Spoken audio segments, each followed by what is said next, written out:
শুধুমাত্র শীতের কুয়াশা কিংবা দুর্ঘটনায় বিমান ওঠানামা বন্ধ থাকলেই ঢাকার শাহজালাল বিমানবন্দরের বিকল্প হয়ে ওঠে চট্টগ্রাম শাহ আমানত বিমানবন্দর। মাত্র 1 ঘন্টার মধ্যে 10টি অভ্যন্তরীণ ও আন্তর্জাতিক বিমান নামিয়ে তার প্রমাণও দিয়েছে সাম্প্রতিক সময়ে ঢাকা বিমানবন্দরের ভয়াবহ আগুনের ঘটনায়। আর স্বাভাবিক সময়ে অনেকটা স্থানীয় বিমানবন্দরের মতোই অবহেলিত শাহ আমানত। অথচ শাহ আমানত বিমানবন্দর সম্প্রসারণ এবং আধুনিকায়ন প্রকল্প এখনো মাস্টার প্ল্যানে আটকে আছে।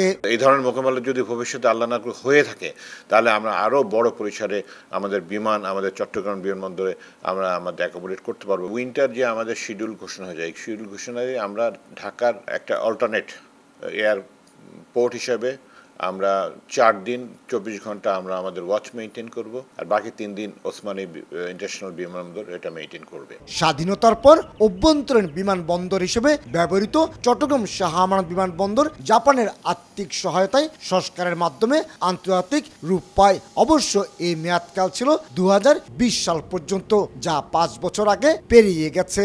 চট্টগ্রাম শাহ আমানত বিমানবন্দরের রানওয়ে সক্ষমতা 65 পিসিএন থেকে বাড়িয়ে করা হয়েছে 92 পিসিএন। এখন 777 থেকে শুরু করে যে কোনো সাইজের বিমান অনায়াসে নামতে পারবে এই রানওয়েতে। বাড়ানো হয়েছে অ্যাপ্রন পার্কিং সক্ষমতাও। তবে শাহজালাল বিমানবন্দরের বিকল্প হিসাবে এই বিমানবন্দরকে গড়ে তুলতে গেলে প্রয়োজন মাস্টার প্ল্যানের যথাযথ বাস্তবায়ন। মূলত 3 ধাপে চট্টগ্রাম শাহ আমানত বিমানবন্দরের আধুনিকায়নের মাস্টার প্ল্যান নিয়েছে সরকার। এর অংশ হিসেবে প্রথম পর্যায়ে 2035 সালে যাত্রী ধারণ ক্ষমতা থাকছে 50 লাখ, দ্বিতীয় পর্যায়ে 2050 সালে 70 লাখ এবং সবশেষ 2070 সালে 1 কোটি। এর মধ্যে রানওয়ে এবং টার্মিনাল সম্প্রসারণও পরিকল্পনা রয়েছে। একই সঙ্গে আলাদা কার্গো পয়েন্টও থাকবে দেশের আমদানি রপ্তানি বাণিজ্যের স্বার্থে।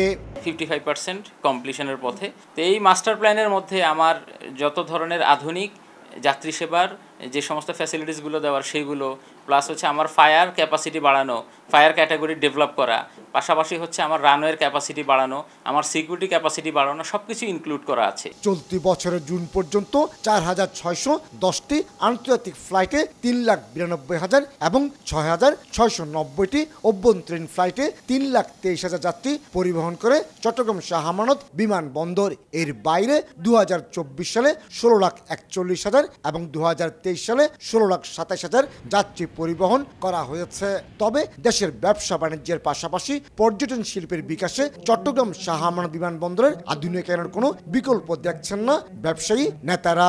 Airport, port, this are basic infrastructure, এগুলোর সাথে আপনার টোটাল ইকোনমি ইজ রিলেটেড। বিমানবন্দর দিয়ে হলে ওখানে আপনি ইন্ডাস্ট্রি বলেন, ট্যুরিজম, এনি কাইন্ড অফ সবখানে ফুটপ্রিন্ট বাড়ে। ফুটপ্রিন্ট বাড়লে এনি কাইন্ড অফ বিজনেসেস বলেন, আপনি ওটা ট্যুরিজম বলেন অথবা service industry, that will increase. দিনে গড়ে 17টি আন্তর্জাতিক এবং 36টি অভ্যন্তরীণ সহ 53টি ফ্লাইট পরিচালনা করছে চট্টগ্রাম শাহ আমানত বিমানবন্দর। মধ্যপ্রাচ্যের Jeddah, Medina, Abu Dhabi, Dubai, Sharjah এবং মাস্কেটে সরাসরি ফ্লাইট রয়েছে। আর বছরে রাজস্ব আদায় হচ্ছে 250 কোটি টাকার বেশি। কমল দে, সময় সংবাদ, চট্টগ্রাম।